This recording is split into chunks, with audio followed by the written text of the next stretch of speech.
Welcome back to the Plus Money Podcast, your home for the best soccer bets in 15 minutes or less.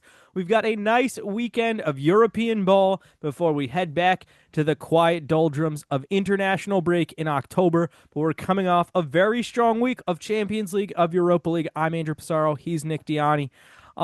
Europa League, it's an interesting beast. That games, there's not a lot of exciting teams in that games, but there's money to be made, Nick. Yeah, watch out for those teams in those countries that you don't want to travel to. Those are Yeah. the value teams.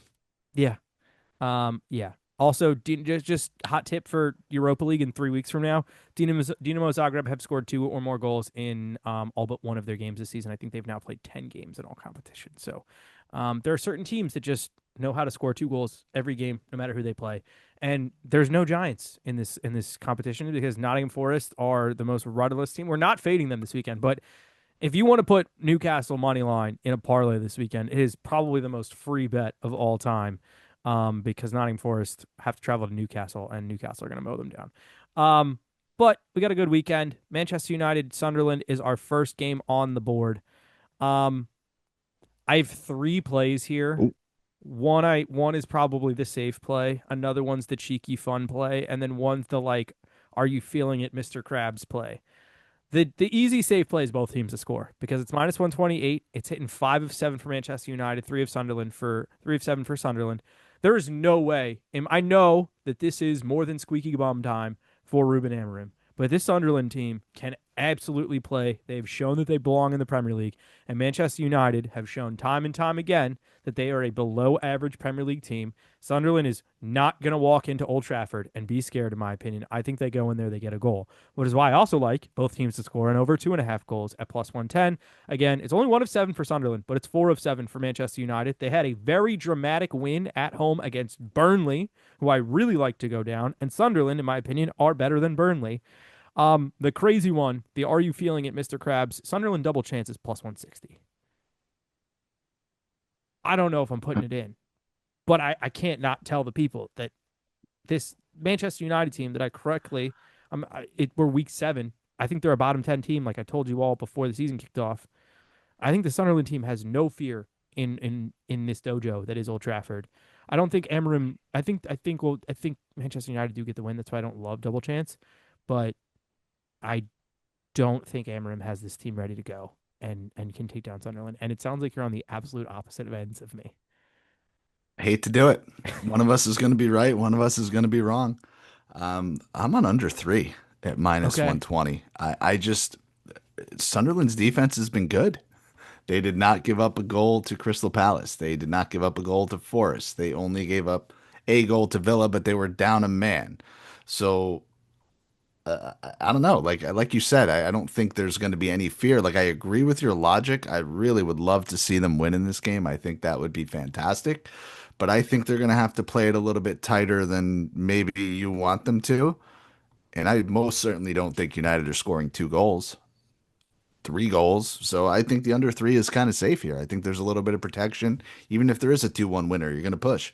It's not fun. It's not fun to root for, but I don't know. I like until United show me something, I have to just fade goals in their games. Yeah, I understand what you're saying. I think at some point there's a desperation mode that gets pushed for Manchester United if they go Is down a goal there? in this game. Yeah, there Is is. that? I think there is for a few of the No. players. Like Bruno, Bruno will dive and get a penalty. And also we don't usually talk tactics on this podcast. That we're really usually here to get bets, get in, get out. I don't want to hear that the Amarim system can't work in the Premier League because back three has won titles in this competition. Crystal Palace on a 19 game unbeaten run, predominantly in the Premier League, where they beat Manchester City in a final and Liverpool in the league and in a game at Wembley in the Community Shield using the exact same system. Manchester United just do not have the personnel flat out for this system. This system works in the league. Yeah, and speaking about tactics, I mean, it's also one of those. We've seen Manchester United get a lot of late calls, a lot of late penalties. You kind of just joked about it, but I think it's also true. If this game is sitting at two goals in like the 90th minute, there's no shame in cashing out. Take a No. couple dollars less. Yeah. Just Yeah. I that's what I I would do. I fully agree with that. Chelsea takes on Liverpool 12:30 in a game that I'm going to be rushing home from because I'm an idiot and scheduled my train back to DC for the weekend to arrive in DC at 12:20. But Liverpool have not won at the Bridge. Do you remember? Do you know the last time that Liverpool won at the Bridge? I don't think we were even following each other on Twitter the last time Liverpool won at the Bridge. That's not good. Didn't know No. that. Um, Technically it's 2020, but we're not counting that because it was during the post-COVID, no fans in the stadiums, and those Fake. those results don't count. So technically it's 2019 was the last Liverpool win at the Bridge. There are a lot of 0-0 games between Chelsea and Liverpool. There's a lot of 1-1 games. There's a lot of 2-2 games. Um, I'm not touching either side to get the win here because I kind of think both teams are a little desperate here. There's starting to become some pressure on Enzo Maresca. There's a lot of players missing from Chelsea with either injury or with red cards. And Liverpool, I don't need again, we don't need to dive into tactics here, but all of the new pieces aren't fitting into place just yet. I think there's some players out of form or Yeah. in Hold on. in Let's dive into it because you said we weren't going to, and you are a Liverpool fan, and you're also the maybe biggest Florian Wirtz fan on the planet. I just made a comment on my other show that I just did. Like, were there maybe unrealistic expectations on him coming in? Was the price tag massive? Is it unreasonable that he would get off to a slow start? I don't think that's unreasonable, but I don't care who you are, you don't come into a championship Liverpool side and the team adjusts to you. You adjust to how this team plays. He has not done that. Now, you can make a case, well, Slots played him in three different positions, whatever, this, that, and the other thing. But like, you need to adjust to how this team plays, not the other way around. And I don't think that that's getting enough talk. And I want to see if you agree with that or not. I don't disagree with that. I think too, though, if you watch back the Galatasaray game, the three chances that we or two or three, I mean, all but one of the chances that we should have scored on, he was directly contributing those moments happening. I actually think he played And the that's a little more his style, right? A team like yeah Galatasaray, not as right. pacey, not as physical. It's not a Premier League team. I mean, it was a pretty it was a pretty physical game. Physical in like a shithousery type of way, Yes, but you know what I yes, mean? Like yes. not the I like the 90 minutes of physicality that you get in the Premier League, like in terms I of th- action on the pitch. I agree. I think that there has been too much of a tactical change from a midfield that dominated the Premier League last year. I also think that Alexis McAllister, who in my opinion was the best midfielder in the Premier League last season, got injured during preseason and has never found his legs. And they're pushing Gravenberch too far into the midfield, and that has screwed up the entire like feng shui of the midfield. And that is leaving Konate on an island. And for whatever reason, I don't know if it's his head is in Madrid or maybe he never was as good as we thought he was, but it's putting him alone, isolated on an island. And there's tactical tweaks that need to be made. And this is where like again, if there's things that I love Verts. I think that signing him and signing Frimpong, in my opinion, should have gone to playing Verts in his position from Leverkusen and not playing him in the position that are playing him now. And I just don't think that you're right. Like both sides are not. I think both sides are at fault. Both the team is over reliant on him, and also like he hasn't played up to like the standard. But he's a young player. This was not a if this doesn't work, we're pulling the plug on it. Right. Like You're not this pulling is it a after player. 5 games. Right. Don't worry. Right. Exactly. Like he also leads the top five leagues in chances created in like in the 8 or 9 games that he's played for Liverpool. Like part of that is on the guys that he's getting the ball to, not delivering. Like So Chiesa should get more playing time. Got it. Okay. Say I less. would. Cody Gakpo has been out of form. I would absolutely start Chiesa on the weekend. Um, all that being said, tactics aside, all of that aside, um, my play here is corners because I think Liverpool are going to be more on the front foot. I think they are going to have more of the ball. And I think they're going to have chances. And I'm just seeing a great number here. Liverpool over 4.5 corners is -126. They've done that in 6 of 9 this season. Over 5.5 corners is +142. They've done that in 5 of 9 games this season. I like that. That's solid value Yeah. that Liverpool could easily get I 6 like it. corners in this game. I like that a Um, lot. the other one is a play that we've just been running back on this show, and it's Marc Cucurella, one shot in the game at -130. He's done that in 4 of his 7 starts. He's done that in 6 of 9 games all season. If you add in the two games that he's played for Spain in international break this season, it's hitting another one of those two games. So 7 of 11 games this season. He's a guy who gets forward, takes a rip, it gets blocked, whatever. And especially with Liverpool's like playing too high, the fullbacks get deep, whatever. I think he gets a shot in this game. And for what it's worth, 2 shots is plus 400 if you're That's really crazy. feeling good about it. Um, Listen, I think you're spot on to something with the corners here. You mentioned Liverpool haven't won in quite some time at Chelsea. Did not know that, but I don't really care. Chelsea are banged up. They've been nothing special. We talked about how, Liverpool, listen, still top of the table. They haven't looked spectacular, but Chelsea haven't either. I think Chelsea looked okay in like 3 games this year. They haven't looked good in the other three. Um, Liverpool plus 130. I don't know. I said it last week. I'll say it again. I have a rule. If Liverpool are at plus money, I am taking them. There's no handicapping needed. What happens, happens. I think it's a And they're good. due to break out. Yes, they are. I think too. I would assume Isak starts, and I think if you can get him at plus 130 or better, I think this is a great spot for him because Chelsea have so many central defenders that are out injured Yep. or that are suspended because of dumb Yep. red cards, and Isak could definitely score his first Premier League goal for Liverpool this weekend.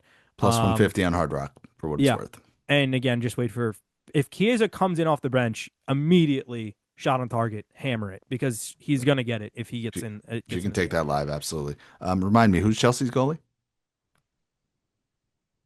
I think it's Robert Sanchez. Yeah. I think it's Bob I Sanchez. wanted you to remind me. I don't That's all. remember. I don't remember if he's suspended or not. I really don't. Like I feel like he might. He got sent off in one of these games. Just a red card in the game for Chelsea is another thing that if you can bet cards, I usually can't. But if you can bet cards, I think this is a decent card spot. Sunday morning, two teams that Nick hates to bet on. Wolves are taking on Brighton, but the number here is too good. I'm taking Brighton money line at minus 105. Brighton in over 1.5 is plus 135. Brighton in over 2.5 is plus 200. I'm not going to overcomplicate it more than Wolves kind of suck, and Brighton are actually a pretty good team in the Premier League. Kind of suck. Wolves are terrible. Thank you. Bright money line. The end. Moving Next. on. Moving on. We talked tactics. We have to cut some time in the show. Atalanta take on Como Saturday in the Serie A. I was going to say Premier League. I'm so jazzed up. Take them Um, over. are Atalanta back? They might be. They might Many are be. asking. Many we are. We are asking, are they back? Okay performance. They look, they broke my heart. I had like a million tickets on Bruges on Tuesday. Bruges were steamrolling them for like 65 minutes and then suddenly the whole game changed when Bruges gave up that penalty. Um I don't believe in Juric, but I do think that we saw both teams that score in over 2.5 hit in both games last season. These are two teams that can attack, that have firepower, don't exactly have great defenses, are notorious for late second half goals. So maybe most goals second half is something to think about. But both Like teams that. are scoring over 2.5 at plus 100. I'm going to take that. I'm going to take that all day. I think you're probably going to tell me over 2.5, but You know me. I think there's goals in this game. Yeah. Nico Paz props if they're good, take them. The kid's insane, but there's just so much. These are two of the last few years. I mean, Como's new to the party, but of the last 5 or 6 years of Italian football, these are two of the most Yeah. like expansive attacking sides that you can rely on every single year. Yeah. Because Inter sometimes are going to shut it down and make it disgusting. Juve are going to do the same thing. Milan, same thing. Napoli under Spalletti, they were going to attack, but under Conte, they're not necessarily an attacking machine. These two teams create goals. They're fun Yep. teams in Italy. Yep.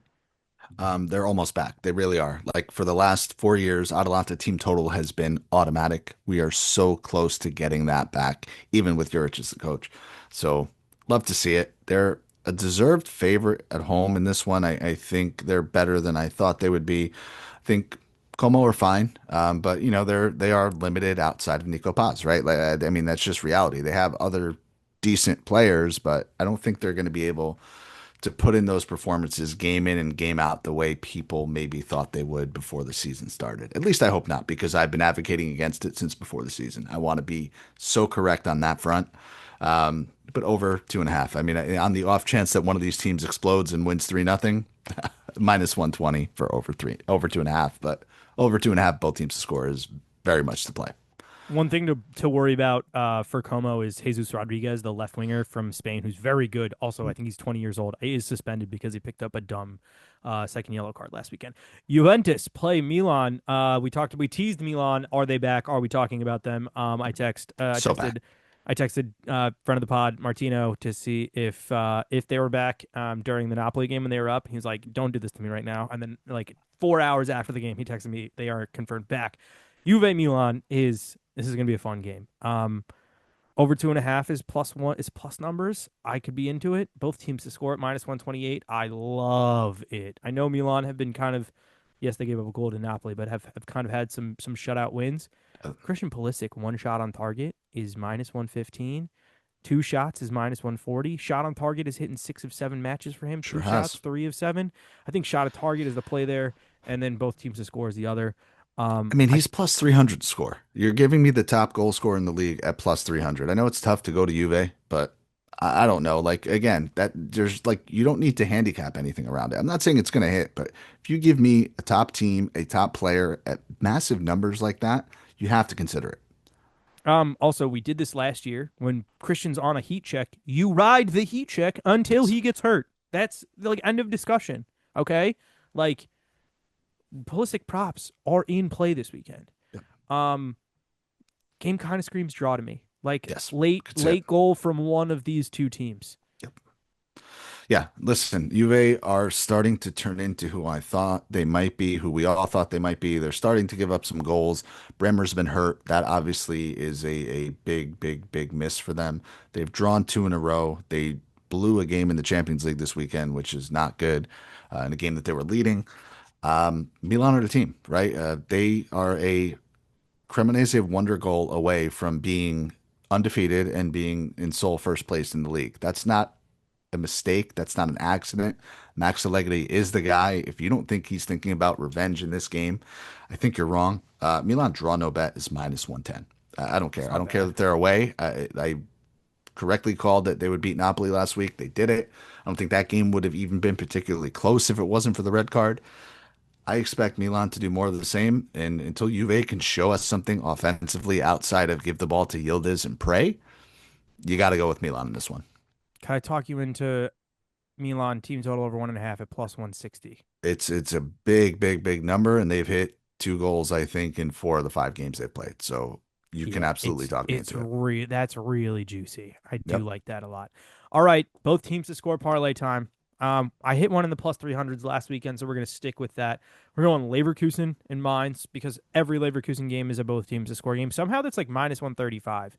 I don't remember. I don't know how that's -135. Maybe it's because it's Mainz, but do they not realize that Leverkusen are taking the field? Atalanta Como is our next one. I feel really good about that. And then Real Madrid via Real.